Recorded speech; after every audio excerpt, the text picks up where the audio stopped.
Sir, I think we can start now. Okay. So, will there be any introduction or whatever, so or I can just introduce myself? You may introduce yourself and you may start. Okay, I don't mind that.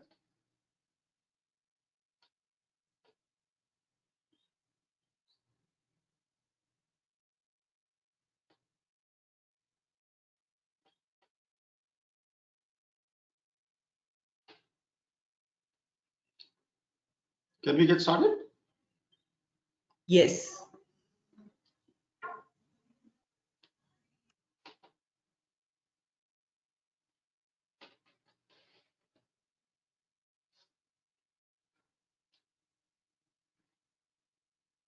Deepak ji, मैं शुरू कर रहा हूँ।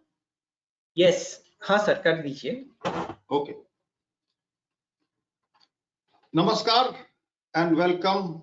बहुत बहुत स्वागत है आपका इस टिस्कॉन डिस्कवरी वेबिनार सीरीज में। और मुझे बताया गया है कि यह इस श्रृंखला का 28वां वेबिनार है और यह पहला वेबिनार है जो कि हिंदी में हो रहा है। तमाम लोगों ने कहा कि इस तरीके की श्रृंखला में हिंदी में वेबिनार होने चाहिए और ये पहला वेबिनार हिंदी में है। और आज का शीर्षक क्वालिटी इन होम कंस्ट्रक्शन, गृह निर्माण में गुणवत्ता है। मेरा नाम सुधीर मिश्रा है और मैं IIT कानपुर के सिविल इंजीनियरिंग विभाग में पिछले करीब 25-26 साल से कार्यरत हूं।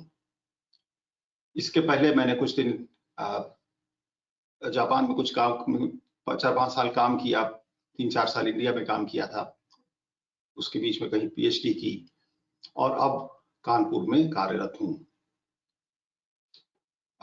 मैं टाटा टिस्कॉन का आभारी हूं, उनको मैं धन्यवाद देना चाहता हूं कि उन्होंने ये एक पहल की है तकनीकी जानकारी तमाम लोगों तक पहुंचाने के लिए। और मैं सभी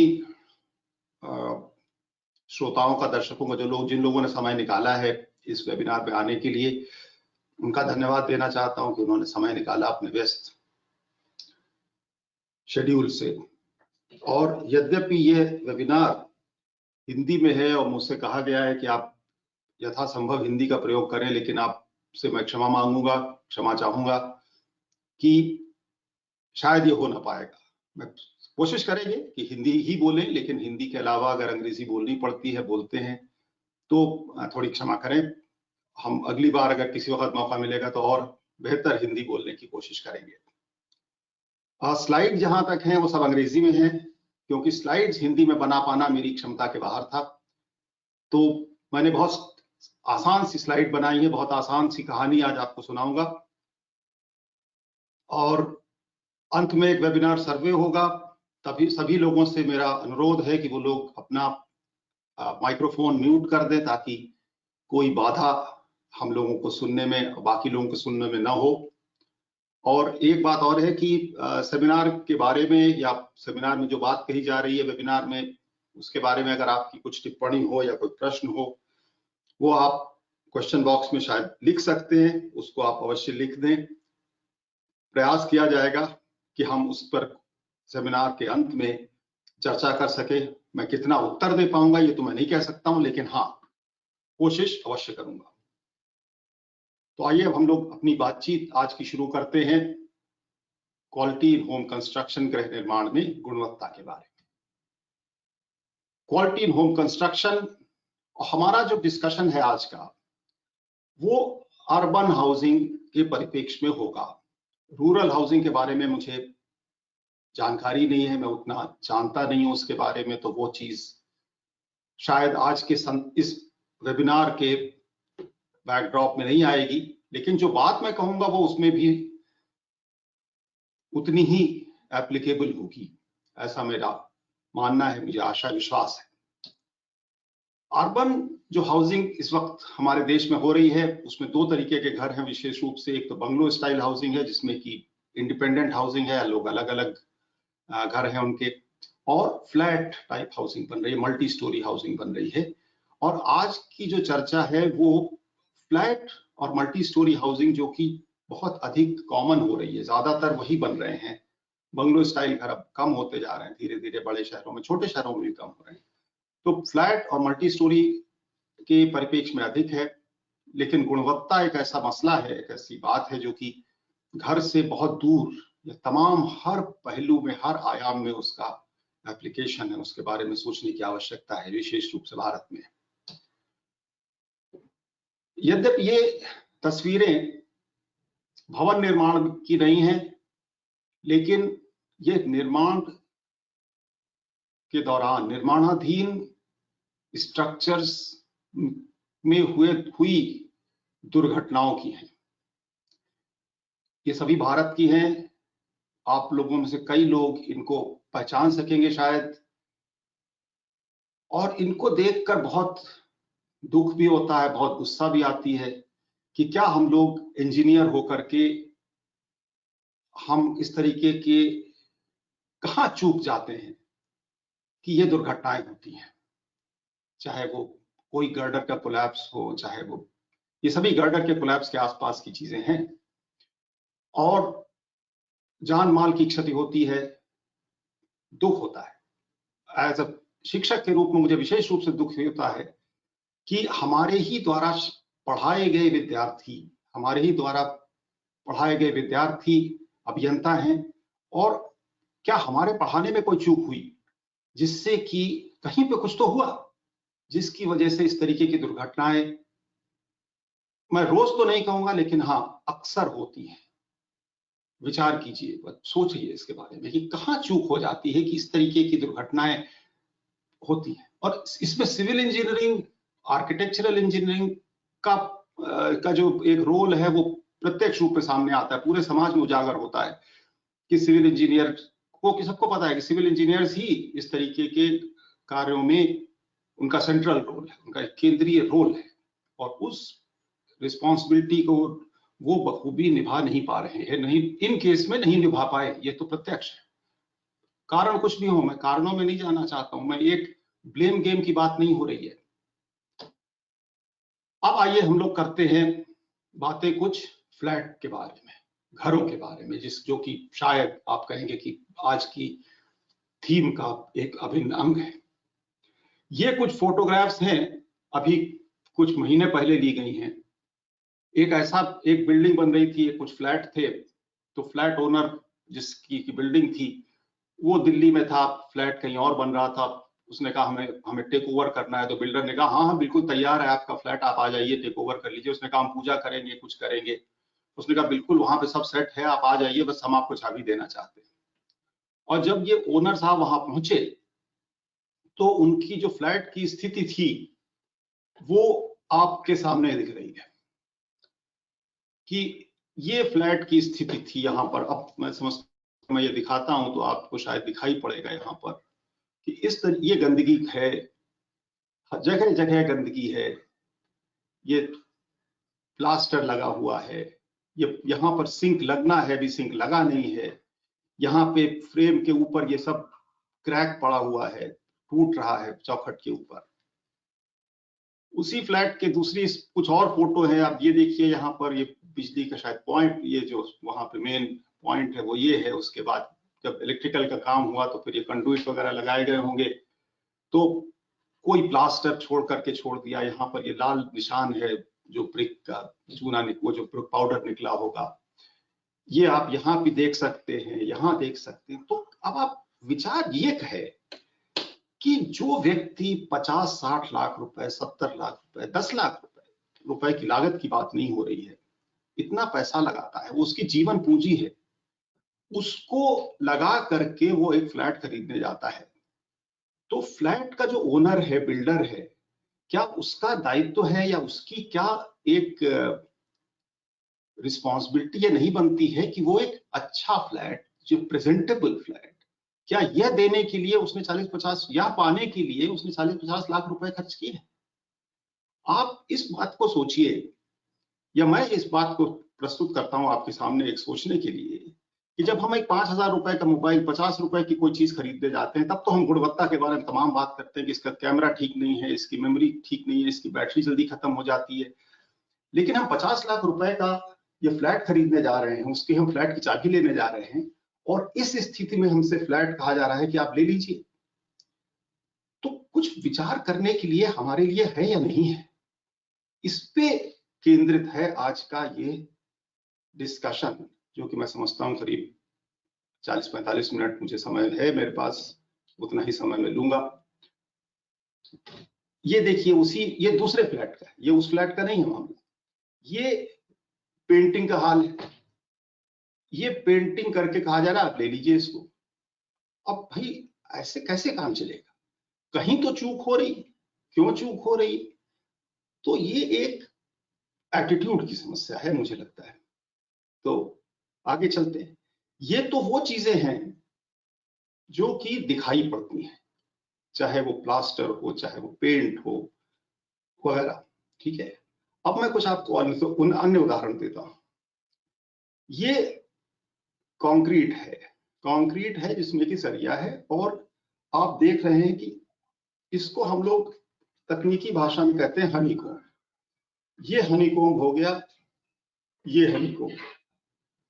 ये हनीकॉम्बिंग क्यों होती है, इसके बारे, ये तकनीकी मामला है, इसको आप कह सकते हैं कि इसे इंजीनियर जाने, इंजीनियर ना जाने। लेकिन अंततः तमाम ऐसी चीजें हैं जो कि दिखती ही नहीं है, क्योंकि आखिरकार आप लोगों में से, मैं नहीं जानता हूं, मैंने ऑर्गेनाइजर से कहा है कि बाद में इसको थोड़ा सा विश्लेषण करेंगे और देखेंगे कि आज अभी इस वक्त मुझे दिख रहा है कि 430 लोग करीब हमारे संग जुड़े हुए हैं। उन 430 लोगों में से कितने छात्र हैं, कितने इंजीनियर हैं, कितने आर्किटेक्ट हैं, कौन किस बैकग्राउंड से है, उसका थोड़ा विश्लेषण करेंगे।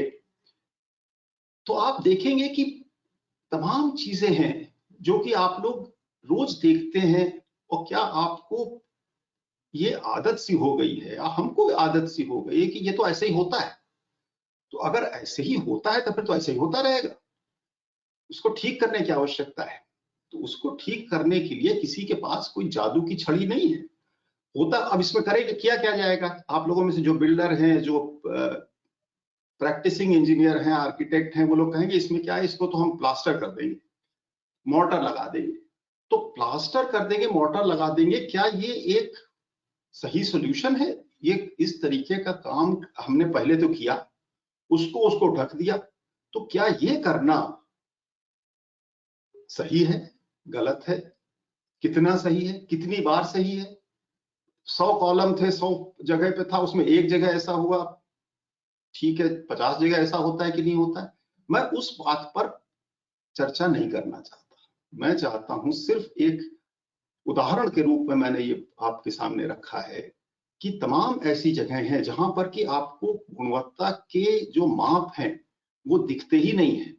प्लास्टर अगर कहीं नहीं हुआ है या कहीं पे गंदगी है, वो तो आपको दिखी, तब आपको लगा कि काम खराब है, तो वहां पे सफाई नहीं थी। यहाँ पे तो हनीकॉम्ब आपको दिखेगा भी नहीं, प्लास्टर वहां कंक्रीट नहीं है, ये तो आपको पता ही नहीं चलेगा। इसको देखिए, ये ब्रिक मेसनरी हो रही है, ये चुनाई हो रही है दीवार की। अब इसमें दीवार में फाउंडेशन है, फाउंडेशन में तो ये अंदर चला गया। अब एक बार अगर अंदर चला गया कुछ भी, तो पता भी नहीं चलेगा कि ये इसके अंदर नींव में क्या पड़ा है, कितने का मसाला था, वो 1-3 था, 1-4 था, 1-6 था, 1-10 था, उसका तो कोई हिसाब ही नहीं है कि कितने का मसाला था। उसके अलावा अब अगर आप देखें तो ये जो ब्रिक का कोर्स है, यहाँ पे जो ईंटों का कोर्स रखा गया, उस पे कोशिश ये की जा रही थी, क्योंकि ये तो बीच में हमारे एक गुणवत्ता के इंजीनियर चले गए, क्वालिटी इंस्पेक्टर देख लिया, उसने कहा भाई ये सब हटाओ। कोशिश ये की जा रही थी कि ईंट और ईंट के बीच में जो मोर्टर होना चाहिए वो है ही नहीं। तो शायद मैं ये नहीं कहता कि वही हुआ होगा, आप लोगों में से जो लोग फील्ड पे ज्यादा काम करते हैं उनको पता है कि वहां पे एग्जैक्टली किया क्या जाता है। बनिस्बत इसके कि बीच में मोर्टर रखा जाए, ईंटें एक संग बिछा दिए गए, उसके ऊपर एक बार कुछ मोर्टर डाल दिया गया, मसाला डाल दिया गया, और उसके ऊपर दूसरी लेयर लगा दी गई। तो क्या इस तरीके की ब्रिक मेसनरी ही हमारे यहाँ एक नॉर्म है? क्या यही रूल है? क्या मैसनरी ऐसे होनी चाहिए। इसके अलावा जो आप लोगों में से थोड़ा अधिक जानकार हैं उनको मैं बताऊं कि अगर आप इस फोटो को देखेंगे तो ईंटे का काम करते वक्त, मेसनरी का काम करते वक्त एक बॉन्डिंग का कॉन्सेप्ट होता है।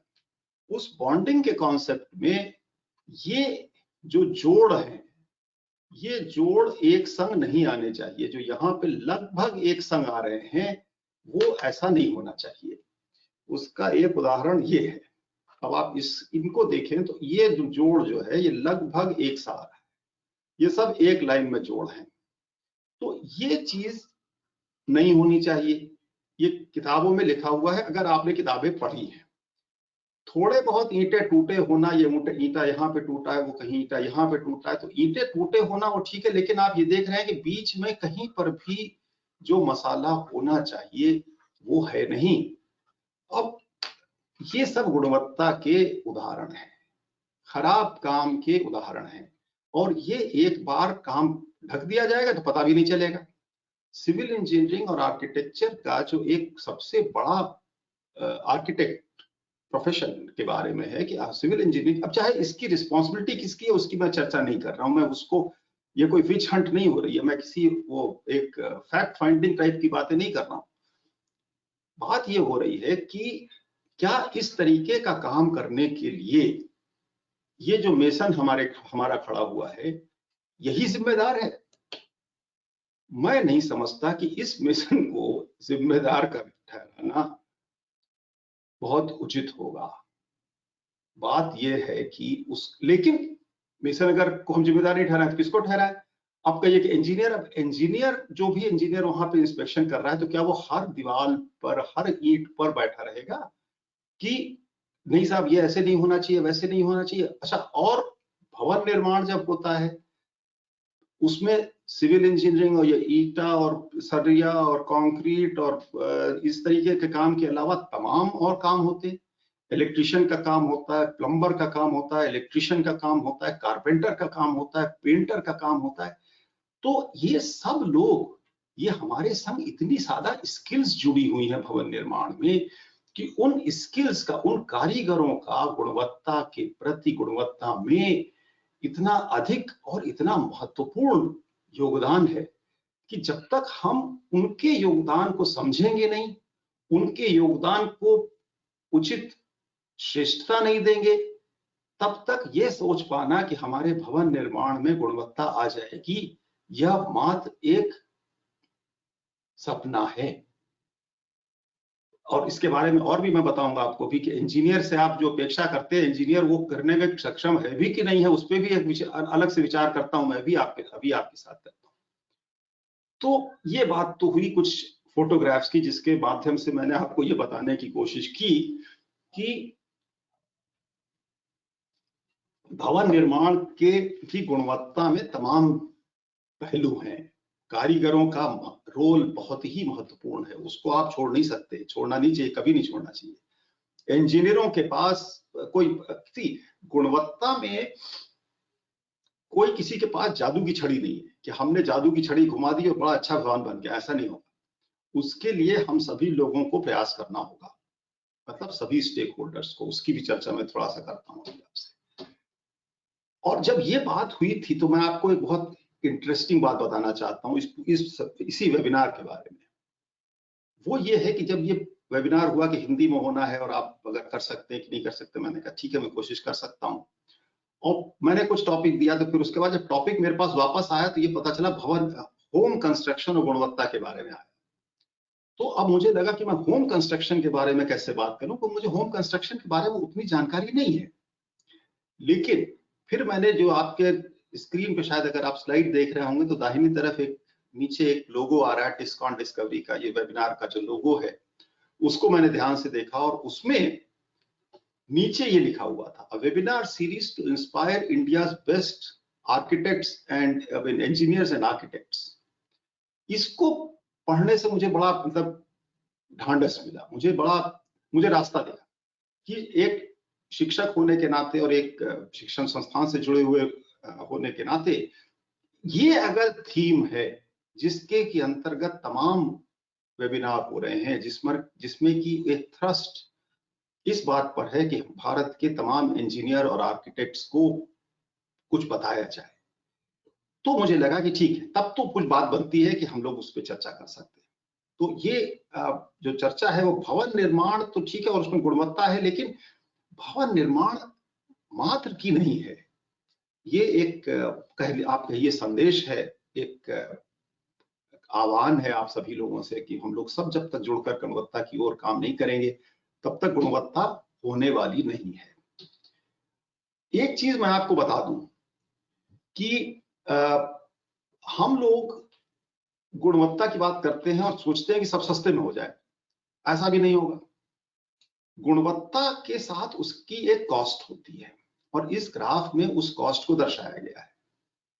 इसमें कन्फॉर्मेंस कॉस्ट वो है जो कि वो कीमत है या वो लागत है जो कि लगाई जाएगी गुणवत्ता इंश्योर करने के लिए, मतलब निर्माण के पहले, निर्माण के दौरान। तो अगर हमारे डिफेक्ट्स या त्रुटियां बढ़ती जाती हैं तो इसका मतलब यह है कि हमने कन्फॉर्मेंस कॉस्ट जो लगानी चाहिए थी वो लगाई नहीं है। तो वो जीरो कन्फॉर्मेंस कॉस्ट अगर हम कर देंगे तो हमारी त्रुटियां बहुत अधिक होंगी। और वही चीजें अगर हमारी त्रुटियां हमें कम करनी है तो हमें कन्फॉर्मेंस कॉस्ट को बढ़ाना होगा। हमको अपनी कॉस्ट, जो लागत हमारी कंक्रीट कंस्ट्रक्शन वर्क में, निर्माण कार्य में, उसको बढ़ाना होगा। ये तो हुई कन्फॉर्मेंस कॉस्ट, लेकिन त्रुटियों को संभालना भी पड़ेगा। संभालने के लिए जो रीवर्क होता है, जो उसका रिपेयर होता है, उसको अगर हम कहें कि ये नॉन कन्फॉर्मेंस कॉस्ट है, तो नॉन कन्फॉर्मेंस कॉस्ट अगर हमारी त्रुटियां होंगी नहीं तो ये वाला फिगर तो बहुत कम आ जाएगा, जीरो हो जाएगा। लेकिन अगर हमारी त्रुटियां ज्यादा होंगी तो हमारी नॉन कन्फॉर्मेंस कॉस्ट बहुत अधिक होगी। अर्थात त्रुटियों से अगर हम नॉन कन्फॉर्मेंस कॉस्ट बचाना चाहते हैं कि हमें रिवर्क ना करना पड़े। अब आप ये सोचिए कि जो हमने आपको मेसनरी वाला उदाहरण दिया, अगर हम कहते हैं कि जितनी आपने जितनी दीवार बनी है वो सब तोड़ दीजिए और फिर से बनाइए, तो वो नॉन कन्फॉर्मेंस कॉस्ट हुई। गर्डर गिर गया, गर्डर जान माल का जो हर्ष हुआ, जो डैमेज हुआ वो हुआ, समय की बर्बादी हुई, कंपनी का नाम खराब हुआ, तो ये सब नॉन कन्फॉर्मेंस कॉस्ट में आता है। अगर हम नॉन कन्फॉर्मेंस कॉस्ट को जीरो कर दें, अगर हम कहें कि नॉन कन्फॉर्मेंस कॉस्ट तो ठीक है, हम माफ कर देंगे आपकी, अब एक्सीडेंट हो गया कोई बात नहीं, आगे से ना हो, तो मेरा मानना यह है व्यक्तिगत रूप से कि भारत में नॉन कन्फॉर्मेंस कॉस्ट जब तक हम और प्यूनिटिव नहीं रखेंगे तब तक हम अपने निर्माण कार्य में कन्फॉर्मेंस कॉस्ट को बढ़ा नहीं पाएंगे। क्योंकि अभी क्या हो रहा है कि अगर हम नॉन कन्फॉर्मेंस कॉस्ट नहीं होती है, अगर हम इसको छोड़ देते हैं, तो हम सोचते हैं कि अरे हम कॉस्ट यहाँ पे ये कीमत लगाएं ही क्यों, अरे जब देखा जाएगा, जब डिफेक्ट होगा तब देख लेंगे, उसको थोड़ा बहुत रिवर्क कर देंगे, कब रिवर्क नहीं करना पड़ेगा तो काम चल जाएगा। तो अभी जो फिलहाल हमारी जो मानसिकता है वो इस पर चल रही है। तो अगर हम कन्फॉर्मेंस और नॉन कन्फॉर्मेंस कॉस्ट को जोड़ दें तो हमारे पास ये टोटल कॉस्ट आती है। तो टोटल कॉस्ट ये यहाँ पे बढ़ाता है। अगर ये कन्फॉर्मेंस, ये आता है नॉन कन्फॉर्मेंस, अगर नॉन कन्फॉर्मेंस कॉस्ट है ही नहीं तो हमारी टोटल कॉस्ट भी कन्फॉर्मेंस कॉस्ट की तरीके से नीचे चली जाएगी। तो हम टोटल कॉस्ट हम कम करना। और जहां तक ठेकेदार, अगर हम ठेकेदार को बेचारे को वो लास्ट में काम करता है, उसकी सब जिम्मेदारी उसी की मान ली जाती है, तो अगर हम ठेकेदार की बात करें तो भाई वो अपनी कॉस्ट तो कम करेगा ही, वो तो प्रॉफिट, उसको तो वो कोई चैरिटी थोड़ी कर रहा है, वो वहां पर एक कोई सेवा नहीं कर रहा है, वो उसमें वहां पे 4 पैसे कमाने के लिए ही उसने प्रोजेक्ट लिया हुआ है ना। तो लेकिन 4 पैसे कमाने का ये मतलब नहीं कि वो क्वालिटी पर या गुणवत्ता पर उसको कॉम्प्रोमाइज करके कॉस्ट अपनी कमाई, ये अलाउड नहीं होना चाहिए। यहाँ पर विचार का बिंदु ये है कि हम कैसे क्वालिटी इंश्योर करें ताकि कॉस्ट जो आती है, जो क्वालिटी आए, वो भी आए। हमें नॉन, तो हम लोग जब चीप हाउसिंग, अफोर्डेबल हाउसिंग की बात करते हैं, अफोर्डेबल आर्किटेक्चर, अफोर्डेबल किसी भी चीज के अफोर्डेबल की बात करते हैं, तो हम अफोर्डेबिलिटी की बात तो करते हैं, कहते ये भी है कि वो गुणवत्ता भी उसकी ठीक होनी चाहिए, क्वालिटी भी ठीक होनी चाहिए, विदाउट कॉम्प्रोमाइज ऑफ क्वालिटी। लेकिन ये तो एक बहुत ही सीधी सी बात है कि अगर हम क्वालिटी लेके आना चाहते हैं तो कॉस्ट बढ़ेगी, उसके बाद हम ये सोचें कि अच्छा ठीक है, अब हम कॉस्ट को बिना क्वालिटी को बिना कॉम्प्रोमाइज किए कॉस्ट को कैसे कम करें, वो अलग विचार है। तो ये बात भी आप लोगों को, सभी लोगों को हमको समझनी होगी कि क्वालिटी में कॉस्ट इन्वॉल्व होती है। ये पूरी जो गुणवत्ता का मामला है, वो मैं आपको एक और उदाहरण देना चाहता हूं कि गुड फूड, अच्छा खाना या अच्छा भोजन, अच्छे व्यंजन बनाने के लिए क्या क्या चाहिए।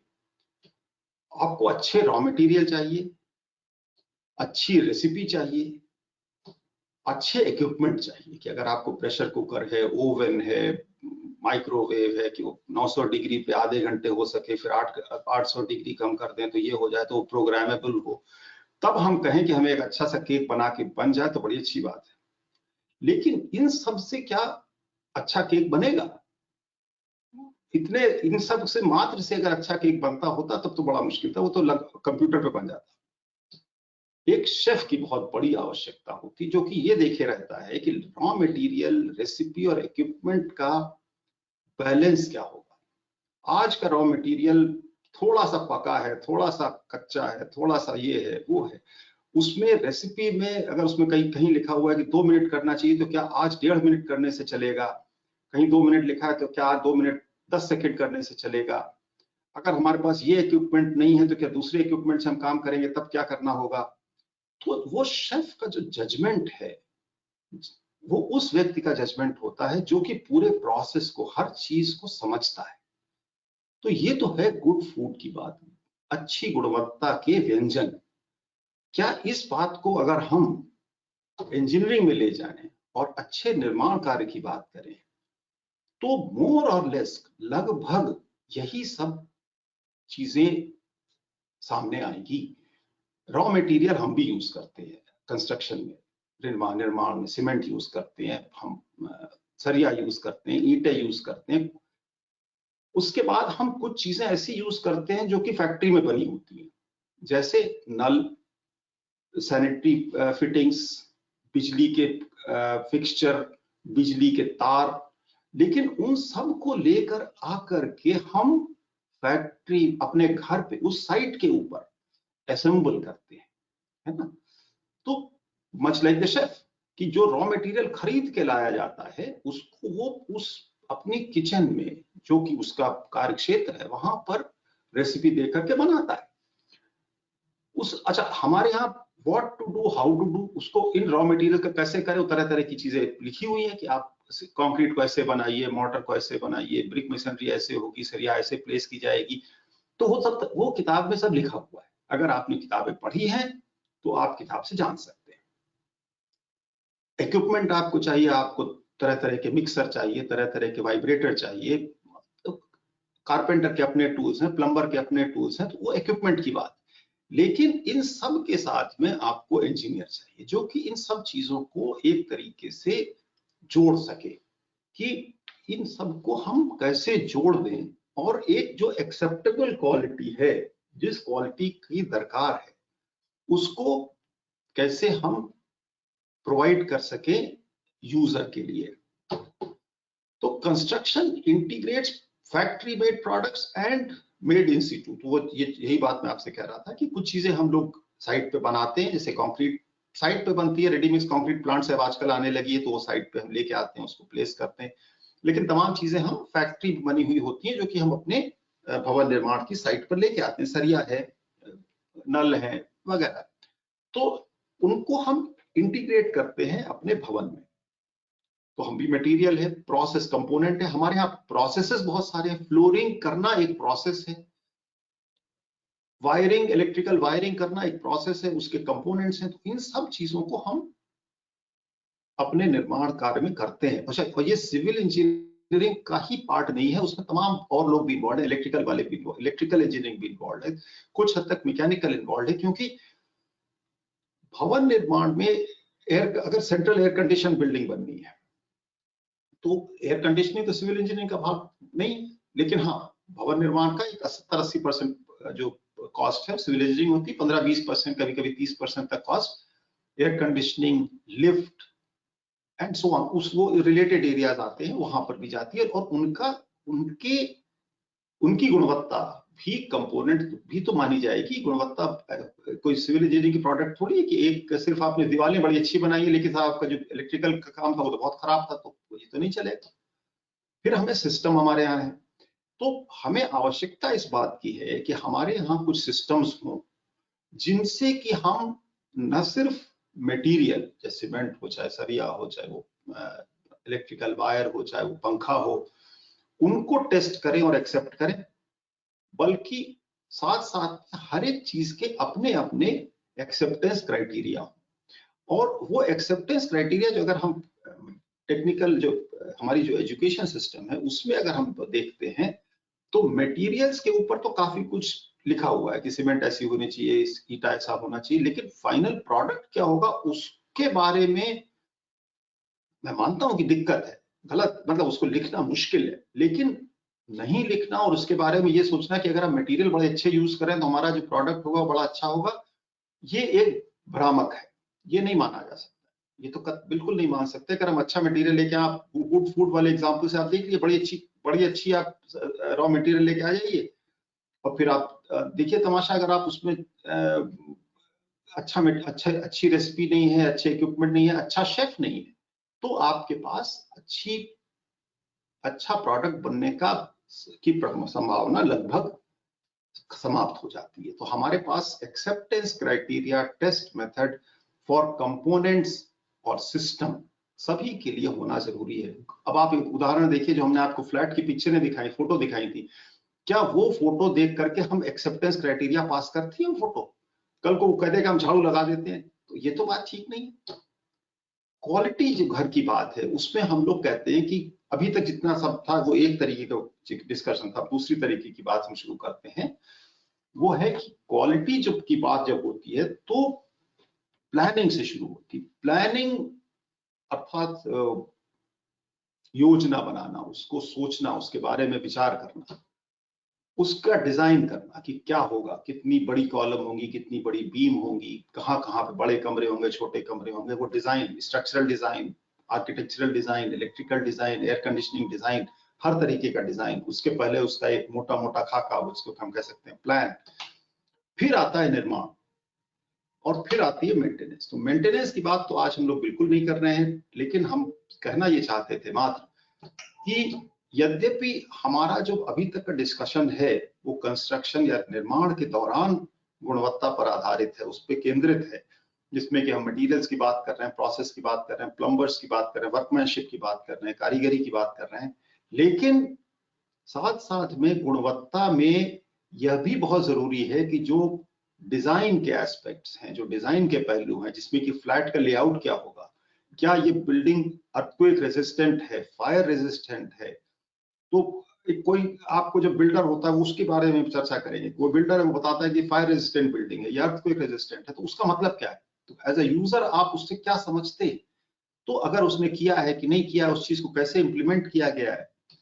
प्लानिंग स्टेज में भी गुणवत्ता का बहुत बड़ा महत्व है कि प्लानर ने पार्किंग स्पेस कितना दिया, कितने लिफ्ट दिए, क्या किस तरीके का एक्सेस दिया, बुजुर्गों के लिए एक्सेस दिया कि नहीं दिया, बच्चों की सेफ्टी का ख्याल रखा कि नहीं रखा, लिफ्ट जो उसमें लिफ्ट है उसमें स्ट्रेचर रखने की प्रावधान है या नहीं है। तो ये कुछ चीजें प्लानिंग में आती हैं, कुछ चीजें डिजाइन में आती हैं। तो गुणवत्ता जब हम एक बात करते हैं तो एक ओवरऑल कॉम्प्रिहेंसिव गुणवत्ता की बात होनी चाहिए, ना सिर्फ M40 कंक्रीट की बात हो रही है, FE 500 सरिया की बात हो रही है, जंग निरोधक सरिया की बात हो रही है, इसमें जंग नहीं लगेगी, लेकिन क्वालिटी इज मच मोर। उस क्वालिटी एक छोटी छोटी इन चीजों से बहुत बड़ा एक शब्द है, उस पर हमें ध्यान रखना चाहिए। वर्कमैनशिप जिसकी हम बात कर रहे थे वो बहुत बड़ा एक पार्ट है हमारी कंस्ट्रक्शन इंडस्ट्री का, हमारी गुणवत्ता के प्रति, और उसमें उन कारीगरों को ट्रेन करने का उनको अवसर होना चाहिए, उनको एजुकेशन होनी चाहिए, सही एजुकेशन होनी चाहिए, उनको पता होना चाहिए कि वो क्या कर रहे हैं। शिक्षा, अब बात आती है कि शिक्षा क्या, अगर कॉलेज डिग्री है तो क्या वो शिक्षित हो गया? अगर कोई बीटेक इंजीनियर है तो क्या उसको पता है कि अगर वो बीटेक सिविल इंजीनियरिंग है, मैं सिविल इंजीनियरिंग में पढ़ाता हूं, तो मेरे लिए ये कहना, शायद आप कहेंगे कि आप खुद ही तो पढ़ाते हैं, फिर आप ऐसी बातें क्यों कर रहे हैं, लेकिन अब बात जो, क्योंकि ये तो प्रोफेशनल डिस्कशन है, तो क्या एक बीटेक डिग्री है तो आप क्या क्वालिफाई हो गए इस बात के लिए कि आप गुणवत्ता को सर्टिफाई कर सकते हैं? आपको ये देखना होगा कि क्या हमारे जो एजुकेशनल प्रोग्राम है, जो हमारी डिग्री के कार्यक्रम है, जो हमारे करिकुलम है सिविल इंजीनियरिंग के, मैकेनिकल इंजीनियरिंग के, किसी भी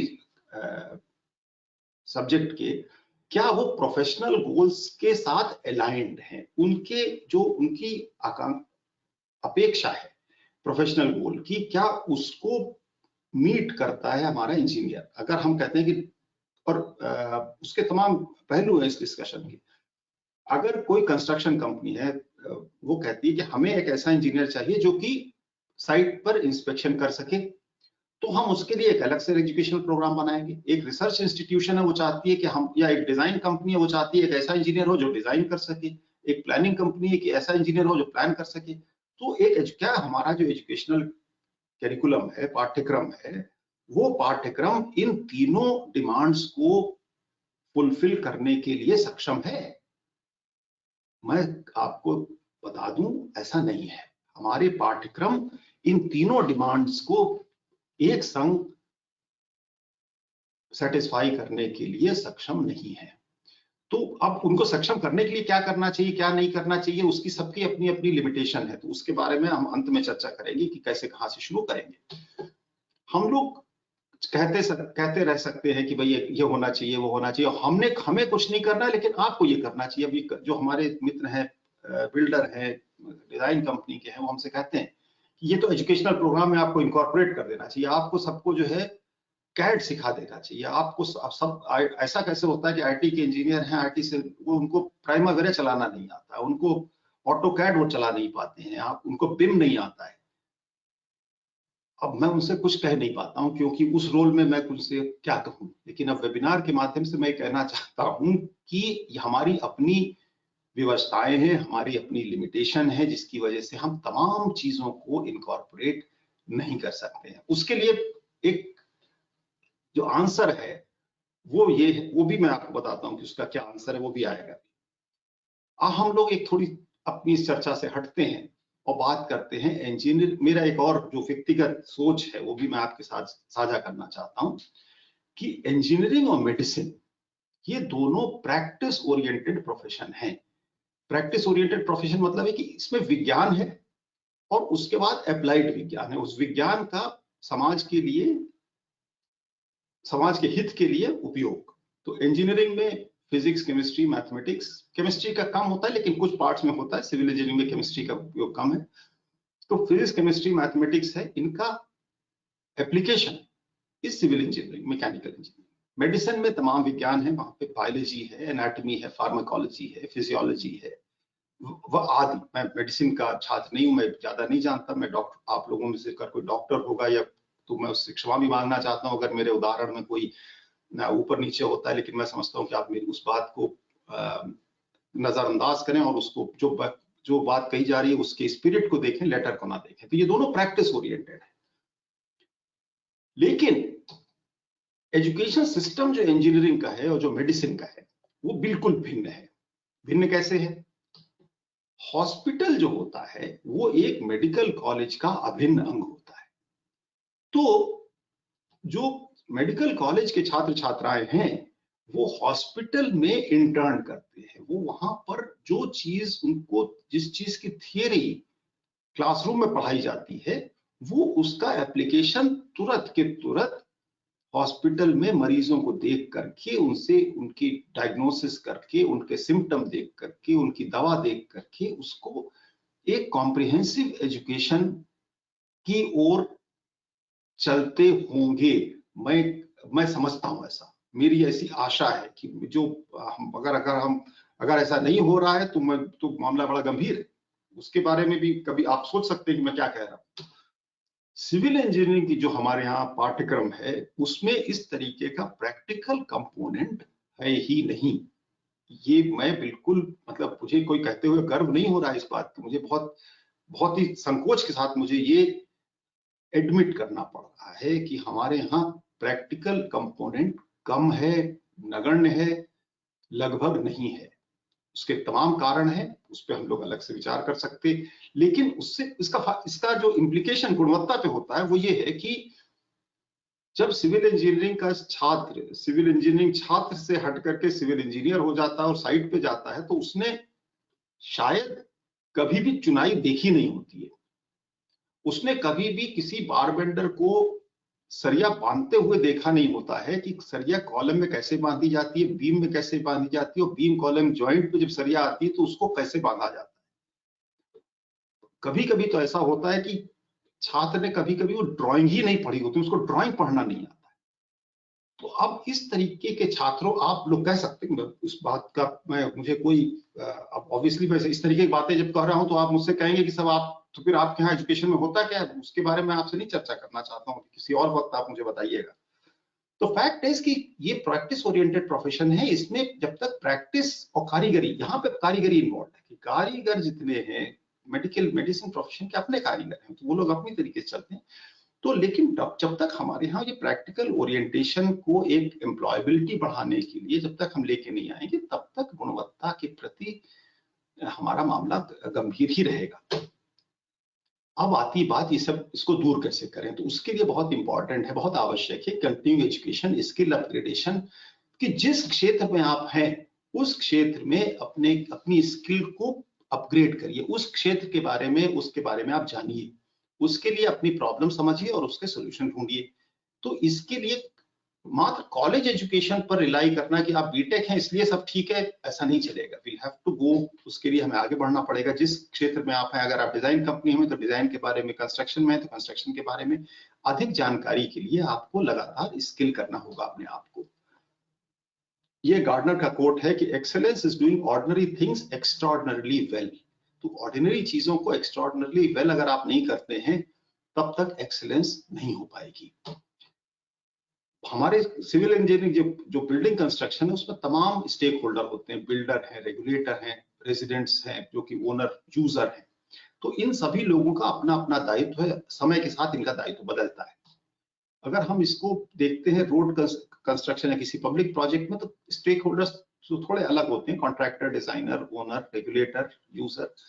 तो अब सिविल, इसमें जब भवन निर्माण के केस में यूजर की बात आती है, तो समस्या ये हो जाती है कि बिल्डर के रोल में बहुत सारी रोल्स निहित हो जाते हैं, चाहे वो कॉन्ट्रैक्टर हो चाहे डिजाइनर हो। ये दोनों रोल अगर बिल्डर ले लेता है, तब वहां पर मामला गड़बड़ा जाता है। ओनर कौन है इस पूरे भवन निर्माण का? जब हम एक बिल्डिंग बनाते हैं या हम एक रेजिडेंशियल कॉम्प्लेक्स बनाते हैं, तो उसका ओनर कौन है, यहां पर बात समझ में आनी चाहिए। ओनर, फ्लैट के ओनर तो होते हैं, लेकिन उस पूरे कॉलोनी का ओनर कौन है, उसकी क्या रिस्पॉन्सिबिलिटी है, कब लोग आते हैं, उसके बारे में विचार होने की बहुत नितांत आवश्यकता है और बहुत अर्जेंट नीड है उस बात की। अब मैं आपको ये थोड़ा सा उदाहरण अवश्य देना चाहता हूँ कि फ्लैट कंस्ट्रक्शन के मॉडल क्या है, किस तरीके से घर बनते हैं। एक तो मॉडल ये है कि कुछ लोग एक संग आए, उन्होंने एक जमीन खरीदी, फिर एक डिजाइनर लिया, एक कॉन्ट्रैक्टर लिया और अपने घर बनवा लिए। अगर वो 50 लोग थे तो 50 लोगों ने, एक बड़ा स्टेट बैंक के थे, आईटी कानपुर के थे, आईटी दिल्ली के थे, उन्होंने जमीन खरीदी। उन 50 लोगों ने मिलकर एक डिजाइनर और कॉन्ट्रैक्टर लेकर के वो 50 घर बनाए। उसमें एक तरीके का माहौल चलेगा, एक तरीके का सिस्टम चलेगा। दूसरा एक और सिस्टम चलता है जिसमें कि सरकार की तमाम योजनाएं हैं, जिसमें कि घर बनाए जाते हैं। तो एलडीए है, डीडीए है, तमाम तरह के ऑर्गेनाइजेशन, सरकारी ऑर्गेनाइजेशन है जो कि भवन निर्माण के कार्य में लगे हुए हैं, और वो बनाते हैं घर और यूजर्स को देते हैं। वो कितने पैसे में देते हैं, कितने नहीं पैसे में देते हैं, वो अलग बात है, लेकिन सरकार बिल्डर घर बनाती है और यूजर्स को रहने के लिए दे देती है। तीसरा मॉडल चलता है, डिजाइनर या बिल्डर, जो बिल्डर डेवलपर है, वो एक जमीन खरीदता है, उसी के साथ एक डिजाइनर और कॉन्ट्रैक्टर वगैरह जुड़े होते हैं, शायद वो खुद कॉन्ट्रैक्टर होता है, जो भी होता है, लेकिन वो स्वयं एक टाउनशिप डेवलप करते हैं और डायरेक्टली उन रहने वालों को वो फ्लैट बेचते हैं। वो दिखाते हैं अपने फ्लैट्स के, अपने उसमें ब्रोशर में, अपने पैम्फलेट में, अपने लिटरेचर में कि देखिए यह 50 फ्लैट बनेंगे, 100 फ्लैट बनेंगे, 500 फ्लैट बनेंगे, स्विमिंग पूल बनेगा, कॉमन फैसिलिटी ऐसी होगी, ये होगा, वो होगा, और आपका फ्लैट 1000 स्क्वायर फुट का है, 2000 स्क्वायर फुट का है, 900 स्क्वायर फुट का है, उसके साथ में ये सब सुविधाएं हैं और इसका कॉस्ट एक्स अमाउंट है जिसको कि आपको 10 उसमें इंस्टॉलमेंट में देना है, जो भी है। तो उसका अप्रूवल वगैरह जो कुछ भी है वो बिल्डर लेके आता है, और वहां पे रेगुलेटर गवर्नमेंट का रोल कितना है कितना नहीं वो सब वहीं पे बिल्डर खत्म हो जाता है। उसके बाद फिर दूसरी तरीके का मामला चलता है। अब यहाँ पे अगर आप देखें तो यूजर जो है वो किसी भी मॉडल में बहुत देर में पिक्चर में आता है, और उसको प्लानिंग में, डिजाइन में और कंस्ट्रक्शन के स्टेज पर लगभग इन्वॉल्वमेंट जीरो है। एज अ रिजल्ट उसका परिणाम ये होता है कि यूजर को ये पता ही नहीं होता है कि वो जो खरीद रहा है या जो खरीद रही है और या जो उसको बेचा जा रहा है वो है क्या, उसमें क्या वो, उसमें कितना सरिया लगा है, किस तरीके का मेसनरी वर्क है, किस तरीके से प्लम्बिंग की गई है, क्या जो प्लम्बिंग के जॉइंट्स हैं वो ठीक तरीके से जोड़े गए हैं कि नहीं जोड़े गए हैं, इलेक्ट्रिकल वायरिंग में जो जॉइंट्स हैं वो कैसे हैं। वायरिंग तो अगर किसी ने लिख के भी दे दिया कि इसकी फलानी कंपनी की वायरिंग हमने यूज की है, फलाने कंपनी के हमने ये क्या नाम सैनिटरी फिक्सचर्स यूज किए हैं, तो उनको फिक्सचर यूज करना तो ठीक है, लेकिन फिक्सचर्स को फिक्स करने की भी तो एक मामला है, वहां पर भी तो गुणवत्ता बनती है ना। तो उसको यूजर को पता ही नहीं होता है। तो क्वालिटी के बारे में कहीं भी टॉप डाउन एनफोर्समेंट तो नहीं हो सकता है। इसके लिए हमारे कल्चर की आवश्यकता, हमारी संस्कृति में हमारी एक जागरूकता की जरूरत है, सभी लोगों में, मात्र यूजर्स नहीं, सभी ऑल अक्रॉस जागरूकता की जरूरत है कि सब लोग गुणवत्ता के प्रति जागरूक हो। जो हम चाहते हैं वो हम जागरूक हों फ्लैट से। शिक्षा की आवश्यकता है। तो जब तक हमारे सभी लोगों की के जीवन का एक पार्ट नहीं बन जाती है, तब तक, ये स्लाइड में किसी दूसरी स्लाइड से लेके आया था इसलिए थोड़ा मामला यहाँ पे कॉर्पोरेट हो गया, लेकिन जो कहना चाहता था सिद्धांत वही है कि जब तक हमारे जीवन का एक पार्ट नहीं हो जाती है गुणवत्ता, तब तक ये सोचना कि भवन निर्माण में गुणवत्ता हो जाएगी नहीं होगी। लेकिन कोशिश कर सकते हैं, कोशिश करनी भी चाहिए। अब मैं ये 3 उदाहरण मेरे पास थे कि मुझसे एक टॉक में कहा गया कि आप पैंडेमिक में कंस्ट्रक्शन इंडस्ट्री पे टॉक दे दीजिए। मैंने कहा मैं इसके बारे में तो जानकार हूं नहीं। तो उन्होंने कहा नहीं कोई बात नहीं, आप जिस पे आप जानकारी देना चाहें दे दीजिए, आप पैंडेमिक के बारे में कुछ बता दीजिएगा शुरू में। तो ये तो बात बेमानी हुई ना कि हम जो हमें आता है वो बता दें, टॉक कुछ भी हो। दूसरा उदाहरण था कि ट्रेन शिवाजी ब्रिज पे खड़ी हुई। अगर आप लोग दिल्ली में से, दिल्ली के आसपास के लोग में हैं तो आप समझ जाएंगे कि शिवाजी ब्रिज पे गाड़ी खड़ी थी राजधानी, और जो इंडियन रेलवेज का जो वो इंटरेक्टिव सिस्टम था उसने कहा कि ट्रेन हैज रीच्ड स्टेशन। तो अब ये टेक्नोलॉजी से ये तो पता चल गया कि ट्रेन जो है कहाँ, लेकिन अगर हम उसको ओवरराइड करके झूठ बोलना चाहते हैं, सच नहीं बोलना चाहते हैं, तो उसके लिए तो कुछ नहीं किया जा सकता है। तो ये सब गुणवत्ता के उदाहरण हैं। एक प्रेजेंटेशन मुझसे पूछा गया कि साहब स्लम्प एडजस्ट करने के लिए क्या हम साइड पे पानी जो डाल सकते हैं। तो आप इस तरीके का अगर प्रश्न हमारे इंजीनियर हमसे पूछते हैं तो ये शोभा नहीं देता है। ये सोच, उनको इसके बारे में इल्म ही नहीं है, उसको आभास नहीं है कि जो आप कर रहे हैं वो कितना गलत कर रहे हैं। तो जब वहां उसके लिए जिम्मेदारी की बात आती है, उसके लिए जब तक हम सोचेंगे नहीं तब तक नहीं होगा कुछ। अब मैं अंत में सिर्फ एक बात कहना चाहता हूं कि अगर इस तरीके की चर्चा हो रही है, जबकि फ्लैट के बारे में बात हो रही है, तो फ्लैट को अगर हम ये कहें कि ठीक है, अगर हम एक कार से के तात्पर्य का पर्याय लेना चाहें कि हम एक कार खरीदते हैं तो हम एक फ्लैट खरीदते हैं, तो फ्लैट को क्या हम एक प्रोडक्ट के रूप में मान सकते हैं। तो अब क्या होगा कि अब बात आएगी ब्रांड नेम की, कि मारुति की गाड़ी है, कि वो टोयोटा की गाड़ी है, कि वो जनरल मोटर्स की गाड़ी है, या किसी ने लोकल असेंबल कर दी उस तरीके की गाड़ी है। तो बिल्डिंग में भी वही चीज है, तो उसके बारे में विचार होना चाहिए। तो उसके बाद इस तरीके के कॉन्सेप्ट भी आएंगे, guarantee, warranty, replacement. Performance parameter क्या होंगे घर के, हमें गाड़ी के बारे में पता है तो हमें लिस्ट करने पड़ेंगे कि हमारे यहाँ क्या क्या होना चाहिए घरों के बारे में, किस तरीके के पैरामीटर के ऊपर क्या टेस्ट किए जाए, क्या एक्सेप्टेबल होगा, क्या नहीं एक्सेप्टेबल होगा। What is the design life, क्या जो कार की अगर की सर्विस लाइफ है, अगर कोई कहता है कि साहब 2 साल की गारंटी दे रहे हैं, 5 साल की गारंटी दे रहे हैं, तो क्या हम घर बनाते हैं उसमें कितने साल की गारंटी किस चीज के लिए कौन देगा, किसी को देनी चाहिए कि नहीं देनी चाहिए, इस पे विचार होना चाहिए। तो एक तरीके का जब तक ये विचार शुरू नहीं होता तब तक गुणवत्ता को लिंक करना जिस चीज को आप डिलीवर कर रहे हैं, जो बिल्डर है वो आपको कुछ भी दे के चला जाए, उसके बाद कहे कि 2 साल की गारंटी है, तो 2 साल तो ज्वाइंट खुलने में नहीं लगेंगे, एंड सो ऑन, बहुत सारी चीजें हैं। तो कितना होना चाहिए, कितना नहीं होना चाहिए, उसके बारे में विचार होना चाहिए। इस पे अंतर, जैसे रेरा, आप लोगों में से बहुत से लोग जानते होंगे, रियल एस्टेट रेगुलेटरी अथॉरिटी का जो पूरा कार्यक्रम हुआ, वो हुआ फाइनेंशियल रेगुलेशन के लिए, कि फाइनेंशियल जो दिक्कतें हो रही थी, डिलेज हो रही थी, डाइवर्शन हो रहे थे फंड्स के बिल्डर्स द्वारा, उसको रेगुलेट करने के लिए रेरा लाया गया, और उससे काफी कुछ मुझे कहा जाता है कि स्थिति नियंत्रण में आई।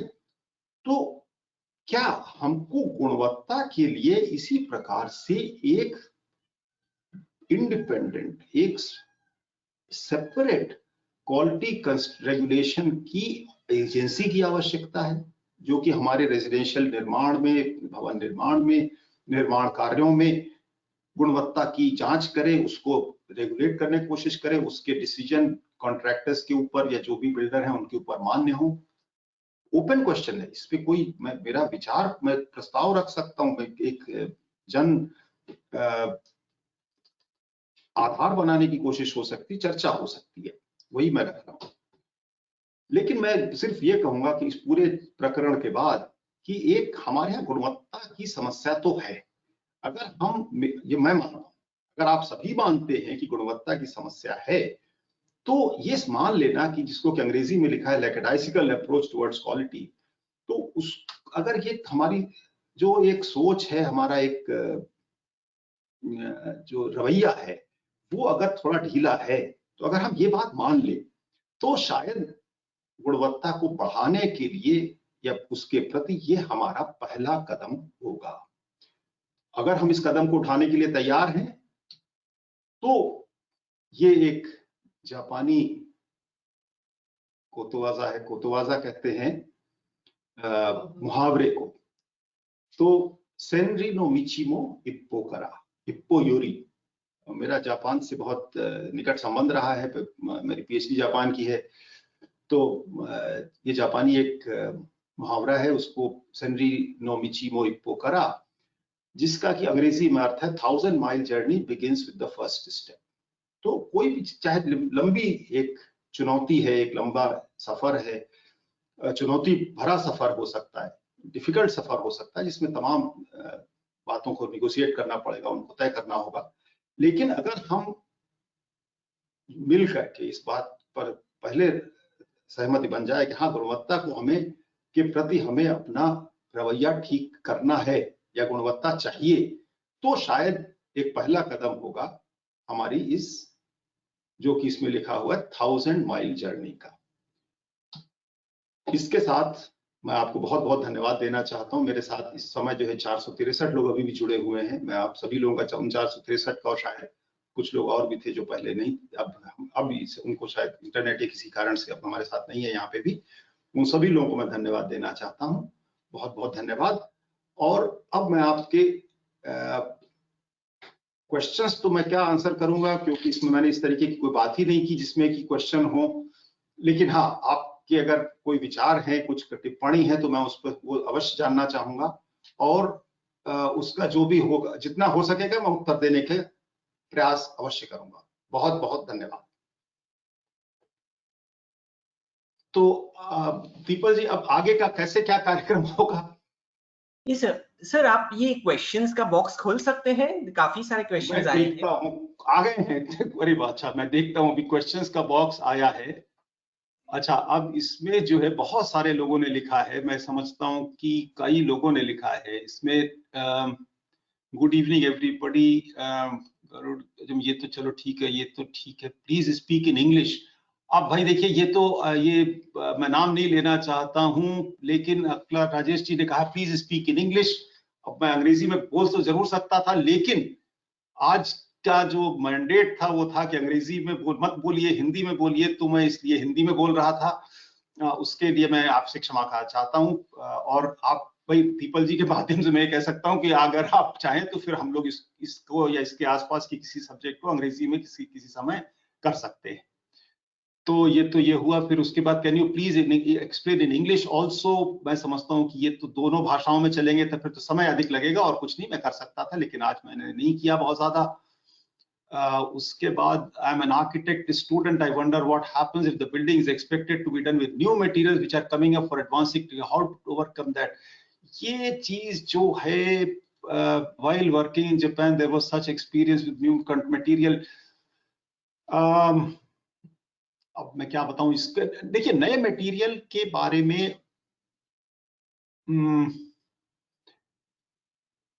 कोई मसला नहीं है, कोई बात नहीं है नए मटेरियल में बात करने के लिए। इसमें फिर किसी ने लिखा है can you speak in English, can you please. जीपल जी क्या किया जाए भाई, ये तो अंग्रेजी बोले कि हिंदी बोले? नहीं सर, इस बार हिंदी रखते हैं, इस बार हिंदी रखते हैं। चलिए इस बार हिंदी रखते हैं, ओके विल डू। सो नए जो मटेरियल है उन पे कोई दिक्कत नहीं है, सिवाय इसके कि आपको ये समझना चाहिए कि जो सिद्धांत है वो क्या है। अब जैसे कि एक वीडियो मेरे पास अभी कुछ दिन पहले आया था कि वो एफआरपी सरिया लेकर के उन्होंने कहा कि वो स्टील से 3 गुना या 4 गुना उसकी स्ट्रेंथ है, फलाना ढिमाका, वो सब ठीक। लेकिन आप अगर कहें कि अगर हम स्टील से अपेक्षित क्या है, स्टील से स्ट्रेंथ के अलावा डक्टिलिटी की अपेक्षा है, तो क्या जो मटेरियल कोई लेके आया है, चाहे वो एफआरपी हो चाहे कुछ भी हो, क्या वो स्ट्रेंथ के अलावा डक्टिलिटी पर भी खरा उतरता है? अगर उसके सभी पर गुण जो पैरामीटर हैं गुणवत्ता के, दैट इज व्हाट गुणवत्ता इज। गुणवत्ता इज पैरामीटर पर खरे उतरना। तो अगर उन सभी पैरामीटर पर खरे उतरता है तो आप अवश्य यूज करिए, जो मटेरियल चाहिए यूज करिए। Could you please speak in English? It will be, I cannot help it. Anadurai Perumal, he has left. Very unfortunately, I couldn't do much about it. A lot of people are saying, Angrezi mein boliye. Deepal ji, you will have these things. You will have to look at it. If government sector, there is no platform for training to workforce. Right from इसके बारे में मैं बहुत मेरा स्पष्ट मानना है, in government sector there is no platform for training to workforce right from skilled labour to engineers. देखिए ये गवर्नमेंट पर अगर हम ये सोचेंगे कि गवर्नमेंट हमारे लिए कुछ करेगी, नहीं करेगी, नहीं कर सकती है। गवर्नमेंट के पास तमाम और चीजें हैं करने के लिए। ये हम लोगों को मतलब as a profession civil engineers we have to decide कि हमें अपनी वर्कफोर्स को ठीक करना है। उसके लिए हमें पहले ये रियलाइजेशन तो हो कि हमारी वर्कफोर्स खराब है, हमारी वर्कफोर्स को ठीक करने की आवश्यकता है। अगर हमें वो रियलाइजेशन ही नहीं है तब हम किस बात की बात कर रहे हैं? ओके, तो ये प्रोविजन है नहीं है वो आप सरकार में डील करिए। वील प्रॉब्ली आप कोई और एक मसला, एक और प्लेटफॉर्म रखिए, उस पर हम लोग चर्चा कर सकते हैं। Is always quality is expensive? No, not necessarily. I showed you that कि क्वालिटी हर वक्त एक्सपेंसिव नहीं है। Will it be in Hindi only? Unfortunately, Manjunath, today was a Hindi day. We had to speak in Hindi. In civil engineering, the main issue is consideration of deviations norms. Is there a huge variation in, unlike in medical, where is MG issues? I don't know what you're talking about. ये बात मैं बहुत ज्यादा आपसे इत्तेफाक नहीं रखता हूँ। सिद्धांत की बात हो रही थी, सिद्धांत मेरे ख्याल से मैं अभी भी उस सिद्धांत पे कायम हूँ। किसी और वक्त हम लोग चर्चा कर सकते हैं। ग्रोवर जी, वॉइस इज नॉट रिसीव, ये तो मैं नहीं समझता हूँ कि मैं कुछ कर सकता हूँ। अब तो मामला खत्म हो गया। Too many Hindi words, some words are going above my head from South India, मैं मानता हूँ, लेकिन अब जब कहा गया था हिंदी बोलने के लिए तो मैं तो हिंदी बोलूंगा जितनी मैं बोल सकता हूँ। Ask the speaker to use English technical words. So technical words तो मैं हिंदी ही अंग्रेजी बोल रहा था। मैं समझता हूँ कि टेक्निकल वर्ड्स भी हिंदी में नहीं थे। हिंदी में थे क्या? आई डोंट नो, मुझे पता नहीं भैया। इसमें गुणवत्ता के बारे में, गुणवत्ता क्या होता है? गुणवत्ता इज क्वालिटी, गुणवत्ता इज क्वालिटी। तो technique, can we get a certificate? How can we get certificate? अब ये तो मैं नहीं जानता, मैं आपको सर्टिफिकेट नहीं दे पाऊंगा। सर जी आपका प्रेजेंटेशन अच्छा है, घर के लिए लोग लेना और 15 से 20 साल गिरवी रखना जरूरी होता है, बैंक वाले कॉर्पोरेट करते हैं, क्वालिटी इंस्पेक्शन। इसको थोड़ा बड़ा कर सकते हैं क्या हम लोग किसी भी तरीके से? दीपल जी इसको बड़ा कर सकते हैं थोड़ा, किसी इस पार्ट की स्क्रीन को, can we make it slightly larger? नहीं, but I can read out the question to you. आपके प्रेजेंटेशन अच्छा था, घर के लिए लोन लेना 15 जरूरी होता है, बैंक वाले कॉस्ट इवैल्यूएशन करते हैं पर क्वालिटी इवैल्यूएशन नहीं करते। हाँ, तो see this is what the whole thing is कि ये चीजें जो हैं इनकी बहुत आपसी, that is where the whole problem is कि जो होता है उसके अनुसार बहुत सारी चीजें नहीं की जा सकती हैं, तो जो होता है उसको बदलने की आवश्यकता है। उसके लिए एक जन आंदोलन, एक कॉन्सेंसस बनाने की जरूरत है। अगर हम लोग सब लोग तय कर लें कि ऐसा आज तक ऐसा होता था, कल से ऐसा नहीं होगा। भाई 15 अगस्त 1947 के पहले क्या था, वो सब भारत में जितने डिसीजन होते थे वो इंग्लैंड होके आते थे। उसके बाद उन्होंने तय किया कि नहीं नहीं अब ऐसा नहीं होगा कल से। अमेरिका में हुआ कि फला एक दिन तक प्रेसिडेंट ये थे, दूसरे दिन दूसरे हो गए। तो अगर हम लोग आज मिल करके ये तय कर दें कि अभी तक ये बैंक में क्वालिटी इवैल्यूएशन नहीं होता है और हम लोग तय करते होना चाहिए, तो किस्सा खत्म हो गया। तो all that is that all stakeholder, सभी लोगों, सभी स्टेक होल्डर्स के साथ बातचीत करके एक नए नॉर्म को एस्टैब्लिश करना होगा। That's it. What type of paint can be used for fire resistant according to presentation, इसके बारे में मैं बहुत नहीं बता पाऊंगा आज, इस वक्त तो मैं नहीं बता पाता हूँ। Video has stopped, please check. What about green building practice, मैं इसको पास करना चाहता हूँ, इस समय तो नहीं बता पाऊंगा। Please provide voice, connecting audio, connect overall. Don't you think basic degree in diploma is necessary? It depends on what kind of functionality you are looking at. If you are looking at managerial parts, diploma degree is required. लेकिन अगर आप एक skill की बात कर रहे हैं तब उसमें स्किल में डिग्री का मसला नहीं बनता है, की बात नहीं बनती है। ओपन क्वेश्चन है, इसके बारे में अलग से किसी समय विचार होना होगा। How flat owners will come to know the quality at time of working, should he appoint a person. अब वो कैसे अपॉइंट करेगा, that is the problem, right. तो उसके बाद ऑफलाइन हो गया। Is IIT having any continue education based on the web based system that discussed in the webinar? We have a continue education system for the common people. Yes, we have it for the common people, और we will try to we do try to do certain things. Use of अच्छा, मनमोहन कलगल जी ने कहा very lucid presentation इन हिंदी। मैं आपका बहुत शुक्रिया अदा करना चाहता हूँ। Thank you so much for the comment. It is a great encouragement to hear from you, sir. Use of bamboo reinforcement in house construction, how effective it is in practice and durability. ये बड़ी मुश्किल समस्या। I don't want to comment on it right now because ये आज के परिप्रेक्ष्य में शायद नहीं फिट करेगा। तो अब 6 भी बजे, समय भी है। समय कब तक है Deepal ji? What is our timeline? I think another 5 minutes we can do. 5 minutes. 5 to 10 minutes, no? Okay, so then we will just try to run the questions and see. Specific questions मैं शायद नहीं ले पाऊंगा, लेकिन कुछ general questions लेने की कोई।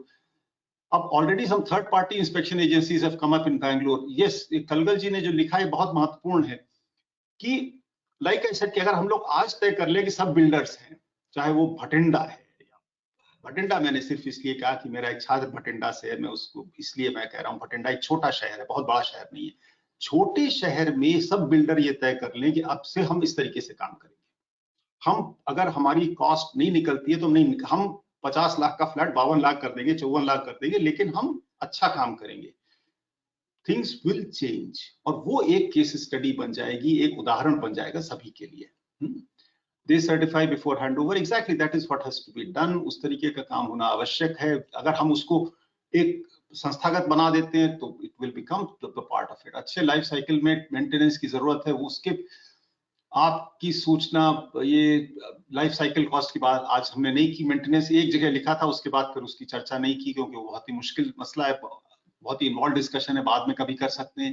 कंज्यूमर फोरम, देखिए अब कंज्यूमर फोरम की बात हुई ना, ये बात मैं कहना चाहता था कि जब कंज्यूमर फोरम में हम ले जा सकते हैं, बिल्कुल ले जा सकते हैं। Consumer forum has to understand कि तब मामला होगा कि फ्लैट में और एक कार में, एक मोबाइल में कोई फर्क है या नहीं है। उस पर बड़े गंभीर समस्याएं हैं। राणा पाठक जी, आप इस पे थोड़ा सा विचार कीजिए। We'll probably have a discussion, किसी समय एक बात की जा सकती है। I have a few questions, sir. Questions: what are the presentation seepage in the wall? क्या कर सकते हैं? Group input shared by sir. Thank you. The questions will be unfair at this point. Yes, I understand. How to find quality construction? End user tries to buy this. ये तो बात अब ठीक है, उसको कुछ नहीं कर सकता है वो। Certificate email होगा क्या? Can we get PPT of this webinar? The answer is no. I am not giving any PPT for this. We've enjoyed this webinar. When you will arrange it again, ये तो the people जी और टाटा टिस्कॉन के माध्यम से ही आपको पता चलेगा। Very fruitful presentation, good evening sir, can we adopt all the topics in engineering of curriculum. मैं क्या कहूँ आपसे, आप देखिए किसी समय बात कर सकते हैं। सर टीएमटी बार क्रॉस सेक्शन वाला स्टील अच्छा होता है या नहीं?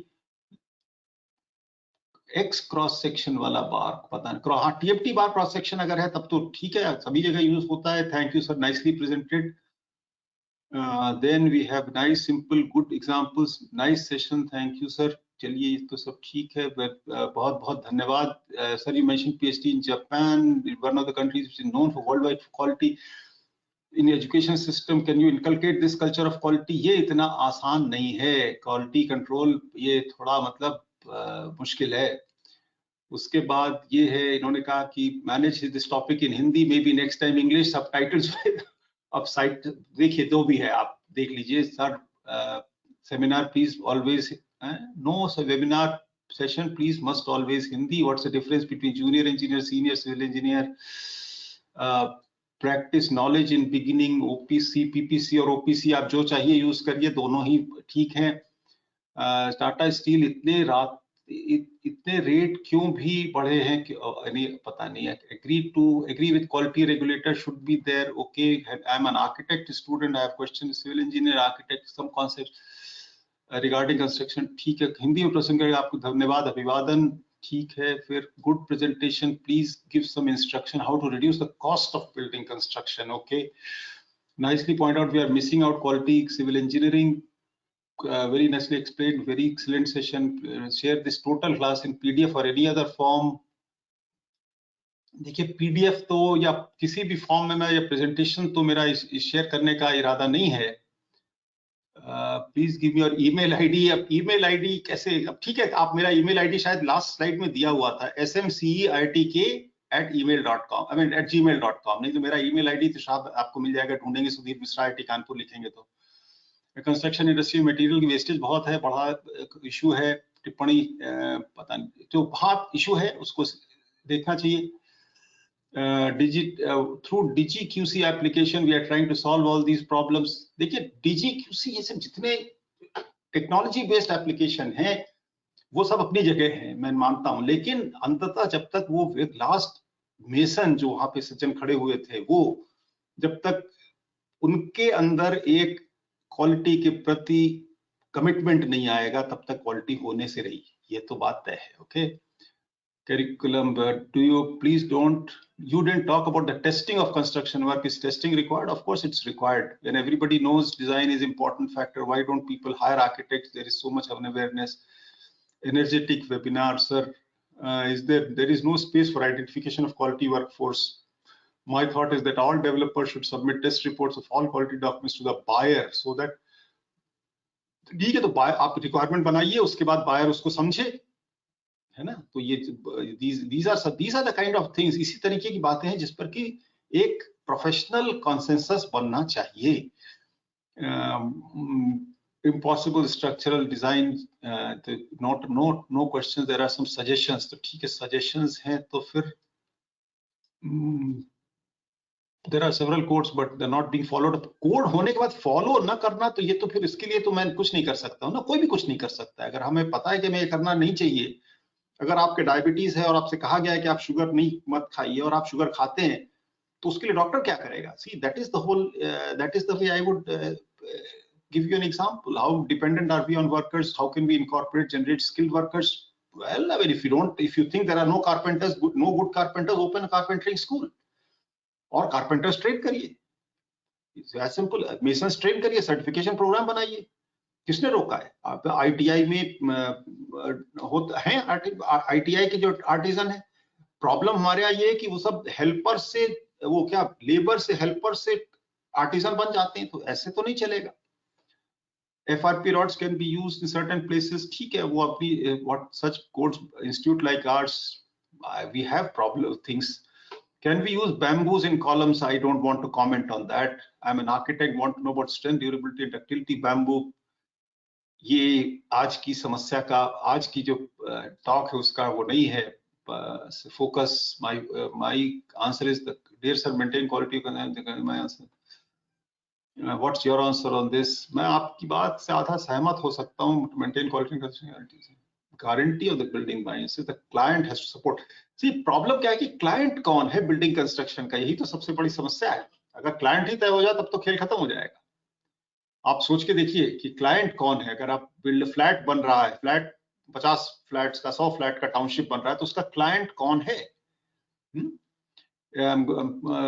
पर्सिंग जियोटेक्निकल इंजीनियरिंग, चलिए ठीक है। तो उसके बाद please provide certificate for participation, ये तो मैं नहीं कर सकता हूँ, अगर होगा तो ऑर्गेनाइजर्स कर सकते हैं। Maximum quantity of written material, ये बहुत ही टेक्निकल है, इसके बारे में आपको आज तो नहीं बता पाऊंगा। Your presentation is so good and your language and that language needs no presentation speaks for itself. Thank you, बहुत अच्छा लगा आपकी बात सुनकर। Our standards are prescriptive, can I know your opinion? Yes, performance oriented standards.